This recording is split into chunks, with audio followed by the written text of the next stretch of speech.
Hey guys, Jsnow with the year in review in real life section. So this will be not about the games. There might be a little VR chat in here because it's important, but otherwise it's mostly about the in real life stuff. So let's go right into it because I don't want this to be a 20-minute video because I did a take already and it already came out for like 20 minutes. So I said let me redo it, do it a little faster. So basically in real life we're coming off of meeting a friend in the city, which I met for karaoke night, and she was pretty awesome. So we had not a connection, like a friend connection, not like a lover's connection. But basically, we hung out, we did karaoke, we went to the club. I danced with some girls, which was like something completely foreign to me. I was like, whoa, what am I doing, or how am I doing this? So everything was going well at the end of 2017 until eventually I got, I guess, ghosted, or what's the flaked, or whatever the words the kids use nowadays, because I'm an old geezer. But anyway, we'll just say ghosted. So I basically got ghosted eventually after asking a couple times, hey, do you want to do something else or whatever, because I thought I was actually really having a friend here to do, hang out and do things with, which would be nice because I haven't had real friends in quite a long time, because most of them flake out on me or they just say like 2 words and I'm just like, not much I can do with 2 words. So at the beginning of 2018, let's go into the next part, was the program. So for those of you who don't know, I have bipolar depression, which is not fun at all. Of course, who would say that's fun, but some people enjoy the depression. I don't know. Maybe I'm just saying stuff, but let's just skip that. Pretend I didn't say that. But yeah, there's probably somebody who enjoys that. Who knows? But, the woes and me attitude. I guess I kind of, I will say I kind of enjoyed the woes and me attitude a little bit, because eventually you start getting that rut and you're like, woe is me. Oh, I didn't do this, I didn't do that. Let me just chill at home all day, do nothing. And then eventually you start going insane because you're chilling at home all day doing nothing. You need to live. Like, seriously, I mean, I'm one of those people who wouldn't be ignorant of that fact, but eventually it took quite a while after a lot of failed streams and just sitting in my house doing absolutely nothing that I kind of woke up and I was like, oh, I should probably do something. So doing something turned into the form of going to a program. So it was a mental health program. YouTube video demonetized immediately. YouTube, if you guys know what I'm saying, but whatever. I went to the mental health program. I completed all the tasks there. Didn't really make any friends again, which kind of sucked. I mean, I almost did, but then some drama happened, so I ended that immediately. And so I got out of that program and a little fire under my ass saying, hey, you gotta do something, Jsnow. Like, do something. Do something. Poking me or whatever. Poking myself. So it's like, okay, let me do something. So I was like, let me get some kind of job, or at least a volunteer job, just so I don't have some huge pressure over my head working for somebody. So first I went to the card shop. So this was around Ugandan Knuckles started going crazy. So I was doing the Ugandan Knuckles thing, but I wasn't really making friends. I was just running around doing interviews at this point. So it was very early in the Ugandan Knuckles stage. But at the card shop, first I went to the comic book shop, asked the guy while playing, hey, is there another shop? Is there another shop where I'm at? And he was like, yeah. Check out this place. So we drove over there, or I went there by myself, and I was like, oh, there's a shop in this office? I didn't know that, because it was hard to find. So after a little bit of hanging out, about a month of just hanging out at the shop, like pretty much just standing there looking at the day-to-day activities and being amazed, like, oh, this is so cool. I was like, one day I saw somebody sorting cards, and I was like, hey, can I be a part of that? And bam, then and there, he let me test out sorting cards. It was pretty simple, and I was doing a pretty good job because I already knew the cards, and it all worked out from there, and that's how I ended up getting my volunteer job at the card shop, which I worked until about the end of October. So what sucked was with the card shop life, which you probably heard in many of my vlogs already, was it fell apart completely. So we used to have 40 plus people on Friday Night Magic, but if we didn't realize, I guess until it was too late, that nobody was spending money. There was a lot of freeloaders, like a ton of freeloaders. So they were using up the space, they were ordering Chinese food, they would leave their garbage everywhere, and they were really taking advantage of the card shop, the local game shop in general.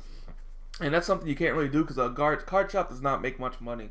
I've learned that, not the hard way, but I kind of knew that already, but I didn't think it was going to be that bad.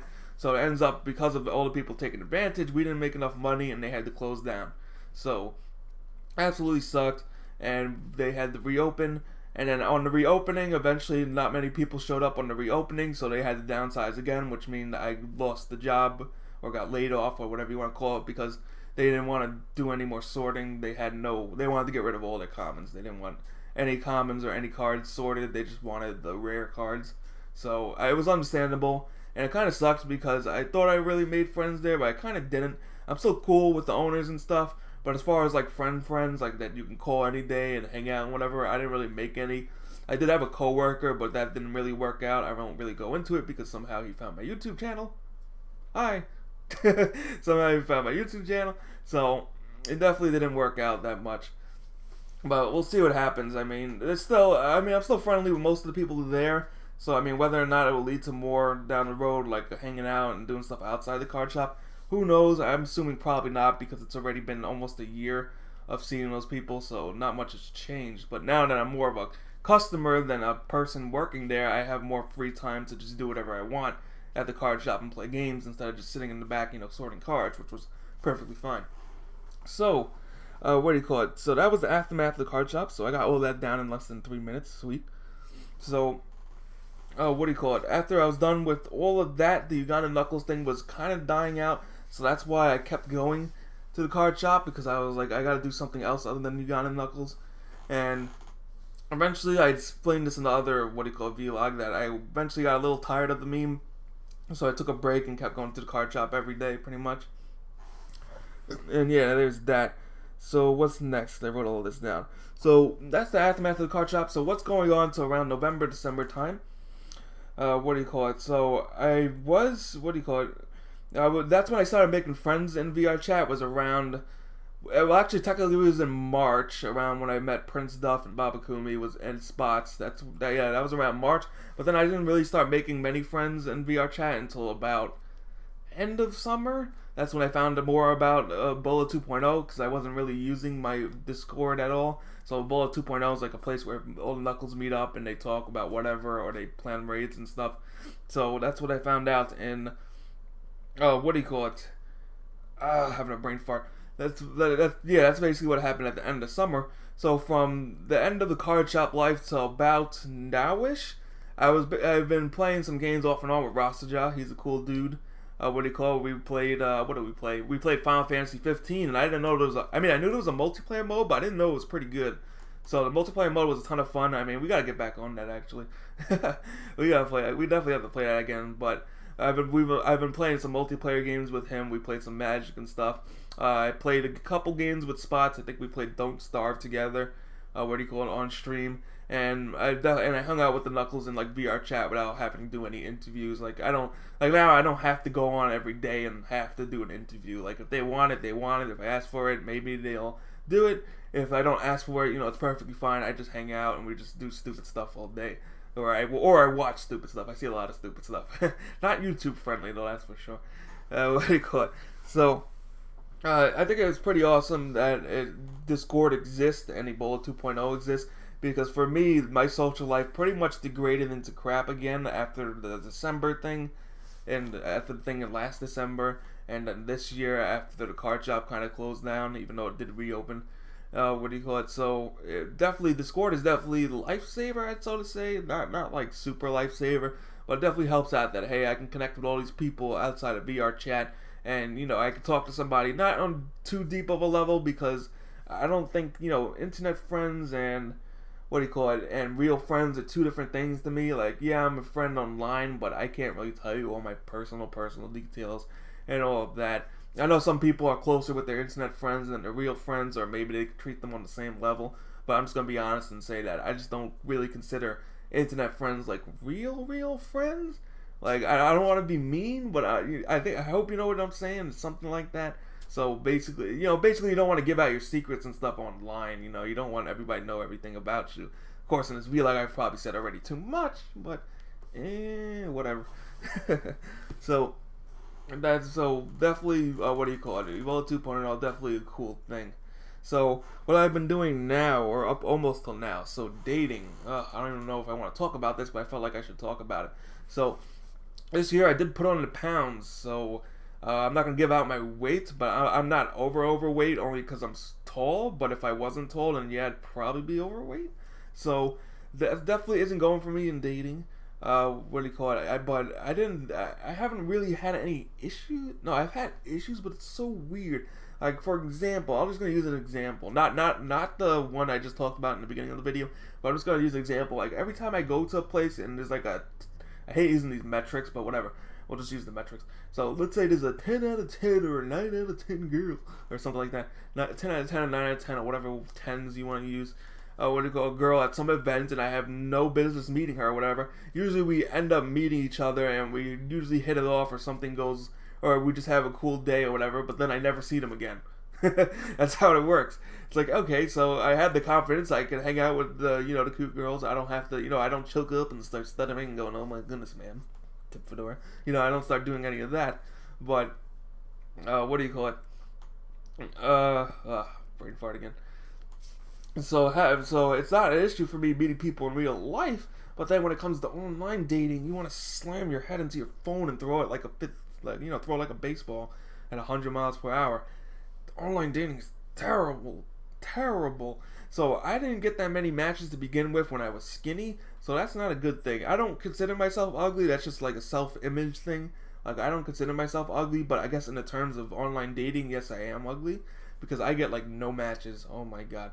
So I'd say about 2 years ago, I got a total of I got ghosted twice.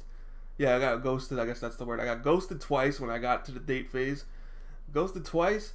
Got about like 10 messages maybe overall out of like 1,000. One of them was arguing with some girl about Star Wars. She did not know her prequel memes. Damn. She was like, she was acting like she knew Star Wars, and I'm sitting there arguing over some of the most basic stuff, and I was like, oh my god. So that was definitely stupid. And then this year I have a grand total of 2 Tinder matches. But guess what? One was an accidental super like, so they didn't respond to me, but I was like, oh, that's what happens when they super like you on Tinder? Like, you automatically know who it is? I'm like, without paying for it? I'm like, okay, that's pretty cool. Oh, this girl's not going to respond. Oh, she must have hit it by accident. Then the other one was, I couldn't tell, to be honest, if it was a man or a woman. I couldn't tell. It was like, she's kind of hot, but something's off. I was like, something's off, so that's why I didn't really bother with it, but I don't think she responded either, so there was no point. So yeah, being fat is not a good thing when it comes to that. Also, having terrible pictures is definitely an issue. People say I have a nice smile and stuff, but unfortunately, I guess it doesn't show up on the video, not on the videos, on the pictures that I post. So definitely hard to do when you don't have professional photography. So that's what I've been doing now. I've also been doing the live streams. So that's all I've been doing is live streaming hardcore and looking at these dating apps and failing hard. So, I mean, between those, I mean, I'm hoping the live streams do okay. I mean, going into 2019, basically my goal for 2019.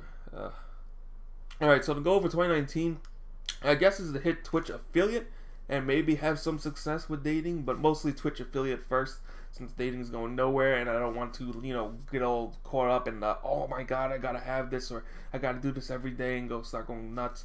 So definitely Twitch affiliate would definitely be my wish for 2019. Real simple, really slow. I mean, this year was definitely an interesting year. I'd still give it a D. If I were to rate it on a A to F scale, I'd give it a D as far as in real life stuff, because it pretty much, I got a taste of, not a D, maybe a C minus, because I got a taste of like not the good life, but of a normal life and friends and stuff, but unfortunately all of that fell apart. So it definitely did not work out as I wanted to.